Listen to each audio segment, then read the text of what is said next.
પશ્ચિમ કચ્છ એલસીબીએ ચોક્કસ બાતમીના આધારે બોર્ડર વિસ્તારમાંથી લેબર કોલોનીમાંથી ગેરકાયદેસર ડીઝલનો મોટો જથ્થો પકડી પાડ્યો હતો. કુલ મળીને 23.43 લાખના મુદ્દામાલ સાથે 2 આરોપીની એલસીબીએ અટકાયત કરવામાં આવી હતી.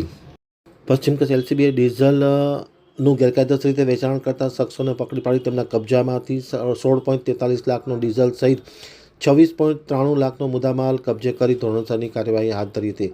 એલસીબીના ઇન્ચાર્જ પોલીસ ઇન્સ્પેક્ટર જેઠી તથા સબ ઇન્સ્પેક્ટર જાદવ અને સ્ટાફના માણસોએ ગેરકાયદેસર જે ડીઝલનું વેચાણ થાય છે તેની બાતમીના આધારે એએસઆઈ અનિરુદ્ધસિંહ રાઠોડ, ધર્મેન્દ્ર રાવલ, રઘુવીરસિંહ જાડેજાએ વોચ રાખી અને તપાસ કરતા બાતમી મળેલી હતી કે એનટીસીપી કંપની પાસે લેબર કોલોનીમાં એક ટેન્કર રજિસ્ટર નંબર GJ08AU 0365 વાળું ઉપયોગ કરેલ છે. તેમાં ડીઝલ જેવો પદાર્થ છે. આથી તપાસ કરતાં ઝુઝારામ ધનારામ જાટ, ઉંમર વર્ષ 26, રહેવાસી લીલાલસર, સિજાકપુરા, બાડમેર, રાજસ્થાન તથા રાજેશકુમાર વિશ્વલાલ મોદી, ઉંમર વર્ષ 51, હાલ એનટીપીસી લેબર કોલોની, મૂળ ગામ ડીસા, તાલુકો ડીસા, બનાસકાંઠાવાળો અને અન્ય શખ્સોને પકડી પાડી તેમના કબજામાંથી ડીઝલનો જથ્થો કબજે કર્યો હતો. ટેન્કર પણ કબજે કર્યું હતું અને ધોરણસરની કાર્યવાહી હાથ ધરી છે. એક આરોપી પકડવાનો બાકી છે, તેને પણ પકડવા માટે એલસીબીએ પ્રયાસ શરૂ કરી દીધા છે.